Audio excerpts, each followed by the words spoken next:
ये है screw gauge और हिंदी में कहते हैं पेंच मापी। इसके द्वारा किसी तार, वायर या कोई पेंच, उसकी मोटाई अर्थात व्यास ज्ञात किया जाता है।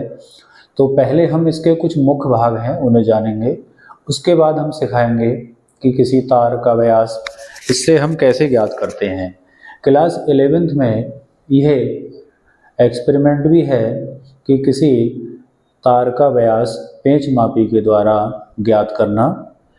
तो सबसे पहले हम जानना चाहेंगे, यहाँ ये 0 से आगे 5 लिखा है, आगे 10 लिखा है। इनके बीच में जो छोटे छोटे खाने हैं ये mm के खाने हैं जो हमारे स्केल पर होते हैं, और इसे मुख्य पैमाना कहते हैं। 0 से 10 तक ये जो इस तरह का लिखा है ये है मुख्य पैमाना, मेन स्केल।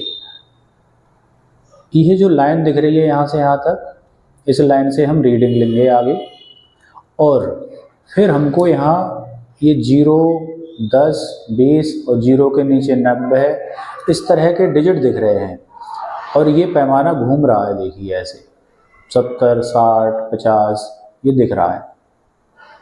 तो यहाँ जो घूमने वाला पैमाना है इसे कहते हैं वृत्तीय पैमाना, सर्कुलर स्केल। इस पर 100 भाग हैं, 100 खाने हैं। और अंदर जो पैमाना है वो कहलाएगा मुख्य पैमाना। इधर ये लास्ट में यहाँ पर ये टिप है, इसको बोलते हैं स्टड।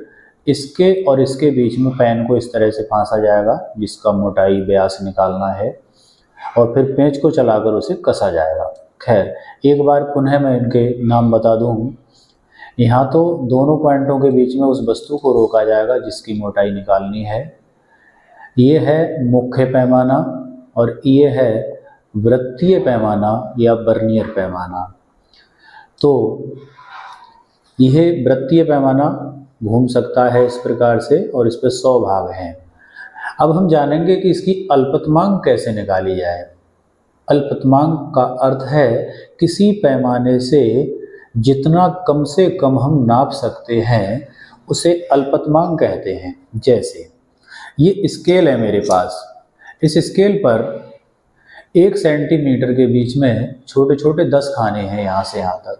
तो ये जो 10 खाने हैं ये 10 mm कहलाएगा।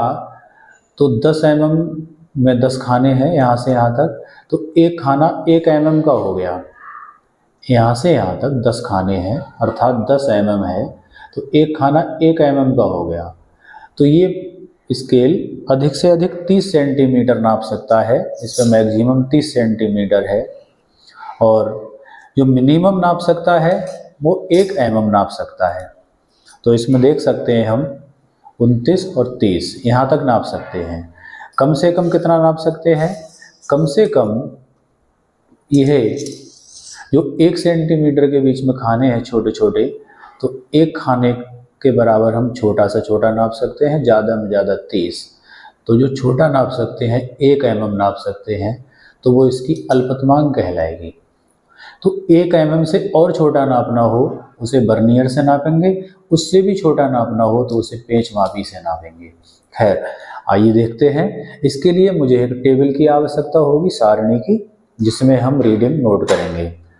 तो सबसे पहले मैं इसके जो स्टड है और जो पेंच है उसके बीच में किसी वस्तु को कसूँगा। मैंने यहाँ स्टड और इस लोहे की जो छड़ है इन दोनों के बीच में इस पेंच को रखा, और मैं देखिए इसे कस रहा हूँ। तो कसने पर ये पेंच इनके बीच में आ जाएगा। ठीक, अब आने के बाद इसे इतना कसेंगे कि ये पैमाना एक बार कट से आवाज़ करेगा। ये जो पेंच कसूँगा मैं, तो यहाँ कट से आवाज़ आएगी जहाँ ये उंगली रखी है मेरी। तो एक बार ये जब कट से एक बार आवाज़ आएगी उसके बाद हम इसे और टाइट नहीं करेंगे। अब देखिए कैसे रीडिंग लेना है।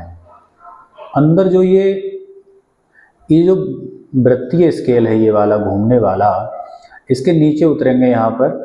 तो जितने खाने हमें दिख रहे हैं, ये एक पहला खाना छोड़ दो, 1, 2, 3 खाने पूरे दिख रहे हैं। तो ये तो हो गया मुख्य पैमाने का पाठ्यांक। ये 3 खाना जो है 3 mm, ये मेन स्केल हो गया। और ये जो लाइन आई है ये वाली है ऐसी ऐसी, उधर से ये लाइन आ रही है जो ये लाइन जितने नंबर पे मिलेगी, ये लाइन 60 से ऊपर और 70 से नीचे, 70 से नीचे ये 2 खाने नीचे है तो 68, ये जो लाइन इधर से आ रही है डार्क वाली, ये 68 पर मिल रही है। तो ये हो गया वृत्तीय पैमाने से मिलने वाला भाग। रिपीट करते हैं अपनी बात को। इस पेज को पूरा कसने के बाद हम ये देखेंगे कि ये वाले पैमाने पर बाहर कितने खाने दिख रहे हैं। तो बाहर एक पहला छोड़ दो, फिर गिनो 1, 2 और 3।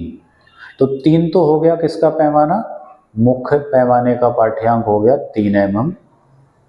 टेबल है भी दिखाऊंगा। और ये जो डार्क लाइन है बीच वाली, ये इधर मिल रही है 68 पर, तो वृत्तीय पैमाने का पार्ट हो गया 68। अब टेबल में हम इसे कैसे लिखेंगे वो देखना है। ये है हमारे पास टेबल, तो टेबल में ये है मुख्य पैमाने का पाठ्यांक, तो इसमें हम लिखेंगे अंदर 3, ऊपर एक बार mm लिख जाता है, और यहाँ सर्कुलर स्केल वाले में वृत्तीय पैमाने में लिखेंगे 68। उसके आगे नेक्स्ट जो कॉलम है वो है n इंटू 0.01, ये अल्पतमांक होती है 0.01। अल्पतमांक कैसे निकालते हैं जरा उस पर नज़र डालेंगे। अल्पतमांक निकालने के लिए हम 1 mm, यहाँ लिखा है 1 mm को 100 से भाग करेंगे, 100 से भाग करने पर आया है 0.01। ये यहाँ पर 100 से क्यों भाग किया है, क्योंकि ये मुख्य पैमाने पर जो खाने बन रहे हैं 3-4, इनमें इनका मान है 1 mm और ये वृत्तीय पैमाने पर भाग हैं 100, इसलिए 100 से भाग किया है। कुछ पैमाने पर अगर यहाँ 200 भाग होते हैं तो 200 से भाग करेंगे तब अल्पतमांक निकलेगी। तो 3, ये वाले जो खाने बाहर दिख रहे हैं ये 3 हो गया, और वो लाइन जो हमारी ये वाली लाइन 68 से मिल रही है वो इसमें आएगा, और नेक्स्ट 68 की मल्टीप्लाई होगी, यहाँ n का मान 68 और मल्टीप्लाई 0.01 से, तो इसमें आएगा 68 इंटू 0.01। तो वैल्यू हो जाएगी, इसको इसमें ऐड करना है, ये वैल्यू हो जाएगी 0.68, इसकी इससे मल्टीप्लाई ये आ जाएगी। 3 को इसमें जोड़ेंगे तो आएगा, तो इसमें 3 जो है उसमें 0.68 को ऐड करेंगे तो ये आएगा 3.68। तो जो हमारे इसमें जो पेंच लगा है, इस पेंच का जो डायमीटर होगा, व्यास होगा, वो 3.68 mm होगा। इसी प्रकार इसमें कुछ अन्य प्रेक्षण भी हम लेंगे। एक बार इस पेंच को यहाँ पर कसकर बीच में और एक बार ऊपर, विभिन्न प्रेक्षण लेने से ये होता है सबका एवरेज ले लेते हैं और उनसे जो वैल्यू प्राप्त होगी एवरेज लेने पे वो लगभग शुद्ध होगी। क्योंकि कभी कभी लापरवाही में, विद्यार्थी की लापरवाही में या अन्य किसी कारण से त्रुटि होने पर मान अशुद्ध आता है, तो हम कई प्रेक्षण इसलिए करते हैं, कई रीडिंग इसलिए लेते हैं, यहाँ 3 रीडिंग हमने दिखाई है, जिससे उनका अलग अलग औसत लेने पर मान सही प्राप्त किया जा सके। तो यहाँ मैंने इस पेंच को लगभग बीच में यहाँ कसा है।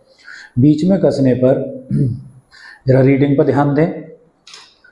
ये देखिए बाहर जो खाने दिख रहे हैं, पहला खाना छोड़ देंगे 0 वाला, उसको छोड़कर 3 खाने दिख रहे हैं, 1, 2, 3। तो 3 तो हमारा ये आ गया, लिखा है। और ये मुख्य पैमाने की लाइन वृत्तीय पैमाने के 66 नंबर से मिल रही है। यहाँ 60 लिखा है, 70 लिखा है, 60 और 70 के ठीक बीच में ये एक बड़ा सी लाइन है 65 की, और उससे ऊपर एक खाना हो गया 66। तो ये लाइन 66 के सामने टकरा रही है। तो 66 के सामने टकराने पर पहले खाने में मुख्य पैमाना 3 आएगा, 3 खाने। वृत्तीय पैमाने में 66, क्योंकि ये लाइन 66 से मिल रही है, ये वाली लाइन 66 नंबर के खाने से मिल रही है। अल्पतमांक से मल्टीप्लाई होगी तो 66 का हो जाएगा 0.66, और पूरी जो रीडिंग हो जाएगी 3 में इसको जोड़ देंगे तो 3.66।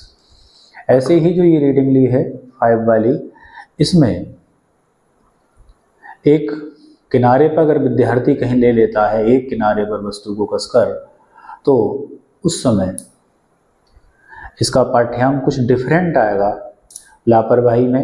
अभी देखा कट से 2 बार आवाज़ हुई, जबकि इसको इतना कसना है कि 1 बार आवाज़ हो।